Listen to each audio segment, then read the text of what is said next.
नमस्कार मित्रांनो, मी आहे संतोष चकोर. आमच्या मराठी जन या यूट्यूब चॅनलवरती तुमचं स्वागत आहे. मित्रांनो, चहा हे अनेक भारतीयांचा जीव की प्राण. म्हणजेच आपल्या देशाला आता चहाप्रधान देश म्हणून देखील ओळखायला सुरुवात झाली. कारण आपल्या देशात चहा म्हणजे भयंकर प्रकारे पिला जातो. आपल्या देशात तर काही असेही लोक आहेत, की त्यांचा चहा पिल्याशिवाय दिवसच सुरू होत नाही. म्हणजे सकाळी उठल्या-उठल्या त्यांना चहा हवा असतो. त्याला ते लोक बेड टी म्हणतात.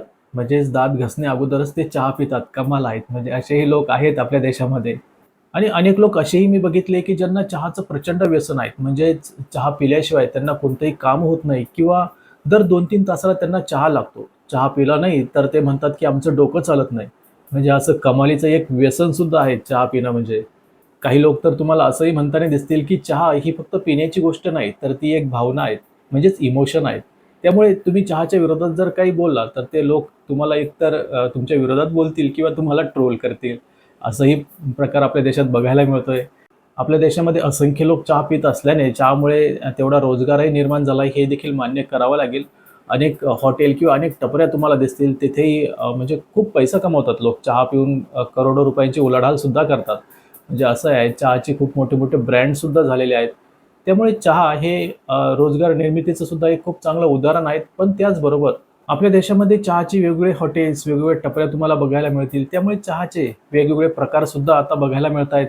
उदाहरणार्थ काही लोक अद्रक टाकून चहा बनवतात, तर काही लोक आता गुळाचा चहासुद्धा खूप फेमस झालाय. ते सुद्धा बनवतात काही लोक.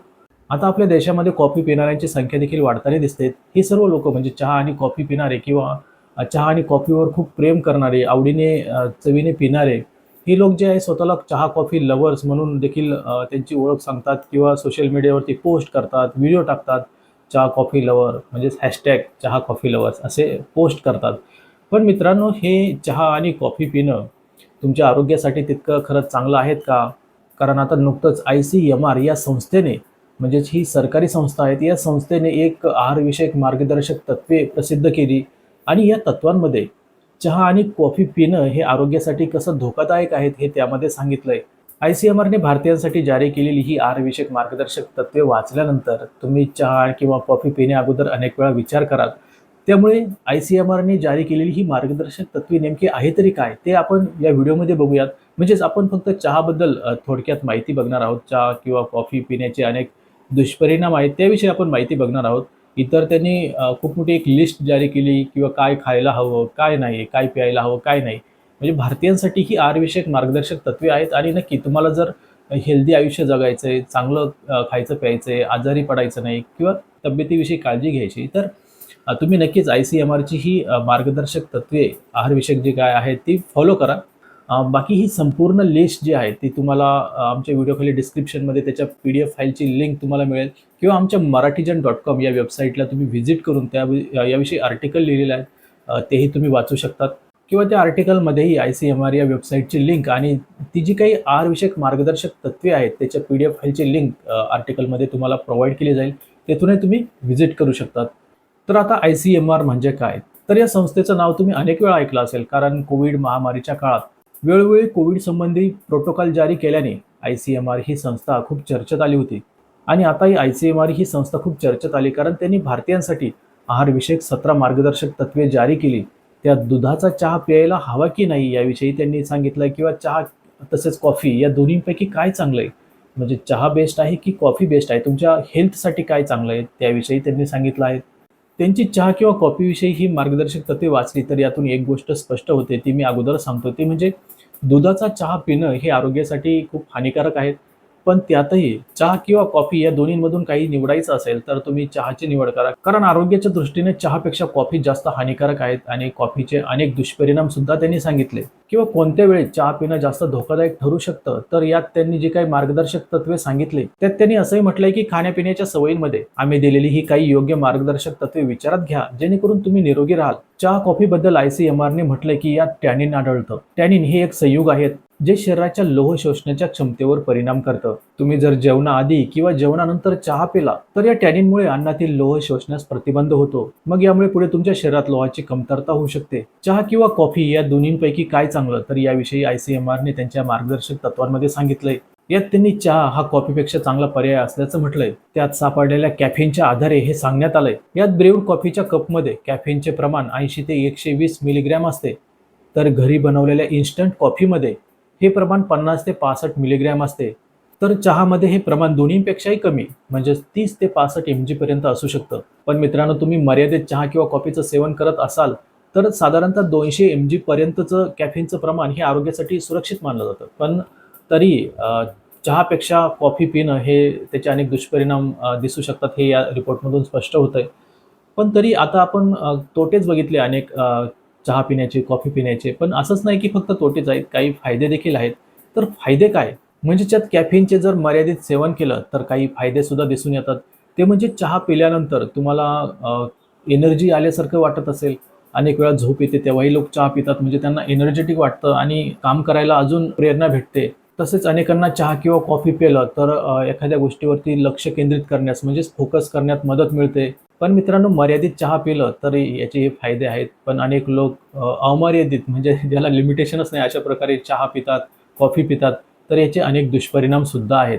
कारण अनेक जण सतत चहा पितात. यामुळे त्यांना रक्तदाबाची समस्या निर्माण होऊ शकते. ही समस्या वाढू शकते.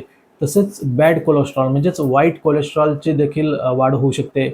यासोबतच जर दुधाचा चहा जास्त पीत असाल तर त्यांना ॲसिडिटीची समस्यासुद्धा निर्माण होऊ शकते. म्हणूनच ज्यांना हृदयासंबंधी म्हणजेच हार्ट संबंधी काही प्रॉब्लेम असतील, आजार असतील तर त्यांनी कॉफीचं सेवन पूर्णतः टाळायला हवं. आता दुधाचा चहा हा फक्त आपल्या देशातच पिला जातो म्हणजेच बाहेरच्या देशांमधील लोक हे दुधाचा चहा पीत नाही. तिथे तिकडे आता ग्रीन टी वगैरे असं सगळं काही आलेलं आहे. पण आपल्या देशामध्ये दुधाचा चहा पिण्याचं प्रमाण खूप मोठ्या प्रमाणात आहे. पण याचे दुष्परिणामसुद्धा खूप आहेत. पण जर बिना दुधाचा चहा पिलं तर याचे खूप फायदेसुद्धा आहेत. आणि ICMRच्या या अहवालामध्ये सुद्धा म्हटलंय की बिना दुधाचा चहा पिला तर तो आपल्या आरोग्यासाठी खूप फायदेशीर आहे. यात त्यांनी म्हटलंय की यामध्ये फ्लेव्होनॉइड्स आणि अँटीऑक्सिडंट आढळतात, ज्यामुळे हृदयाशी संबंधित आजार आणि पोटाच्या कर्करोगाचा धोका कमी होतो. मग आता बिना दुधाचा चहा आरोग्यासाठी चांगला आहे, पण तेही एका मर्यादेत पिणंच चांगलं आहे. म्हणजेच तुम्ही जर आता समजा बिना दुधाचा चहा करताय तर त्यामध्ये चहा पावडर किंवा कॉफी तर ती आलीच ना, म्हणजे त्यामध्ये कॅफीन आलंच. त्यामुळे मर्यादेत पिला तरच तो चांगला आहे. मर्यादेपेक्षा जास्त पिला गेला तर तो आरोग्यासाठी नक्कीच हानिकारक आहे. आता चहाविषयी अजून एक माहिती जी ऐकून कदाचित तुम्ही विचार कराल, कारण चहा हे भारतीय पेय नाहीच आहे. आज भारताला चहाप्रधान जरी म्हटलं जात असलं किंवा खूप मोठ्या प्रमाणात चहा पिला जात असला, प्रत्येक घरात चहा बनतो. तरी चहाचं प्रमाण एवढं मोठं असलं तरी ते भारतीय नाही आहेत. ऐकून आश्चर्य वाटेल तुम्हाला, पण खरंच चहा हे भारतीय पेय नाही आहेत, तर ते युरोप खंडातून तिकडून आलेलं आहेत. तुम्हाला तुम्ही कोणत्याही घरातील जे पुराणे ग्रंथ आहेत, जुने ग्रंथ, रामायण, महाभारत कोणताही ग्रंथ वाचा, त्यामध्ये चहाचा कुठेही उल्लेख नाही आहे. जुन्या काळामध्ये लोक दूध प्यायचे आपल्या देशामध्ये. दुधाचा उल्लेख आहेत किंवा दुधापासून बनवलेले अनेक पदार्थांचा उल्लेख आहे. चहाचा कुठेही उल्लेख नाही. म्हणजेच मी सांगितलं की चहा हे भारतीय नाहीच आहे. मग चहा भारतात आला कसा?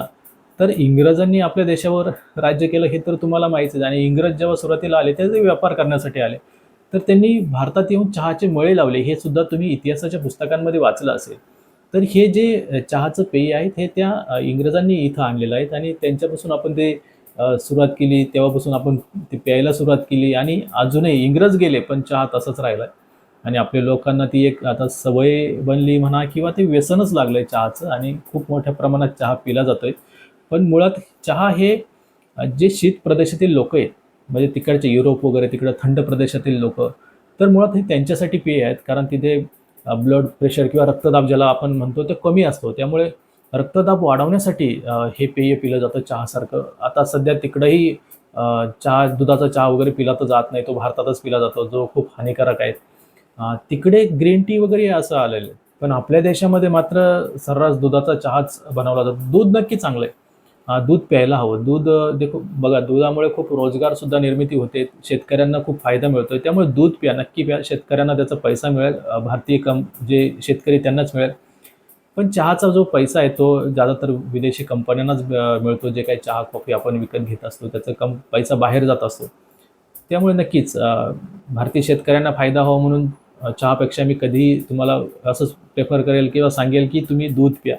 पूर्वी आपल्या देशात दूधच पिलं जायचं म्हणून लोक हेल्दी होते. पण आता चहाचं जे काही प्रमाण वाढलं किंवा कॉफीचं आता प्रमाण खूप वाढू राहिलं आहे, तर त्यामुळे खूप आरोग्यविषयक समस्या देखील निर्माण झाल्या आहेत. ॲसिडिटी वगैरे खूप लोकांना असते, तर ते चहाचा एक दुष्परिणामसुद्धा आहेत. पण आता काही लोक हे कट्टर चहा लव्हर्स आहेत, त्यामुळे ते कदाचित माझ्या विरोधातही बोलतील किंवा विरोधही करतील माझ्या व्हिडिओंना. पण खरं चहा हे भारतीयांसाठी नाही आहे किंवा भारतीय पेय नाही, ते शीत प्रदेशातील लोकांसाठी आहेत. भारत ऑलरेडी उष्णकटिबंधीय प्रदेशात असल्यामुळे इथे काय आपल्याला रक्तदाब वाढवायची गरज नाही आहे. तरी आपण तो चहा पीत असतो आणि त्यामुळे आपला रक्तदाब आहे ते खूप मोठ्या प्रमाणात वाढू शकतो. यात ICMRच्या या अहवालामध्ये तशा प्रकारचा ते उल्लेख आहेत, की मर्यादेपेक्षा जास्त चहा, कॉफी जर पिलं, त्याचं सेवन केलं, तर आपलं रक्तदाब वाढू शकतो आणि त्यामुळे ज्यांना रक्तदाबाची समस्या आहे त्यांच्यासाठी प्रॉब्लेमॅटिक ते ठरू शकतं. त्यामुळे एक प्रकारे तुम्ही असंही म्हणू शकता, की शीत प्रदेशातील लोकांसाठी चहा हे जसं अमृत आहे, त्यांच्यासाठी फायदेशीर आहे.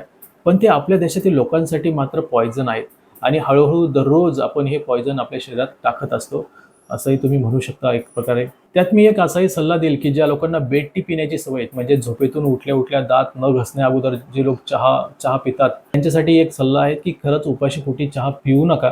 कारण असं जर तुम्ही चहा पित असाल, तर तुम्हाला ॲसिडिटीची समस्या नक्कीच होऊ शकते आणि असेलही कदाचित अनेक लोकांना. तर त्याचं कारण मुळात चहा आहे. उपाशीपोटी चहा पिणं हे खूप धोकादायक आहे आणि याविषयी तुम्हाला अधिक माहिती हवी असेल, तर तुमच्या जवळपास कुणी आहारविषयक तज्ज्ञ असेल किंवा आयुर्वेदिक एक्सपर्ट असेल एखादा, तर त्यालाही तुम्ही विचारू शकता. ते तुम्हाला नक्की चांगला सल्ला देतील, योग्य मार्गदर्शन करतील. तर मित्रांनो, तुम्हाला हेल्थविषयी अधिक माहिती हवी असेल, तर आमच्या marathijn.com या वेबसाईटला तुम्ही व्हिजिट करू शकतात किंवा चहा किंवा कॉफीविषयी काही आर्टिकलसुद्धा आम्ही लिहिलेले आहेत. त्याची लिंक या व्हिडिओखाली डिस्क्रिप्शनमध्येही तुम्हाला मिळेल. तिथूनही तुम्ही आमच्या वेबसाईटला व्हिजिट करू शकता.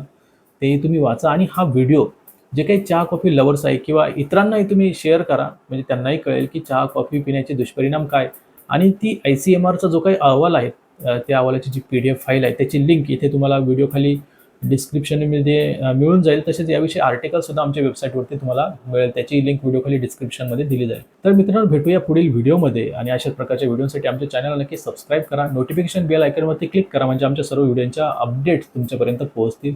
तर बाय बाय, टेक केअर. भेटूया पुन्हा पुढच्या व्हिडिओमध्ये.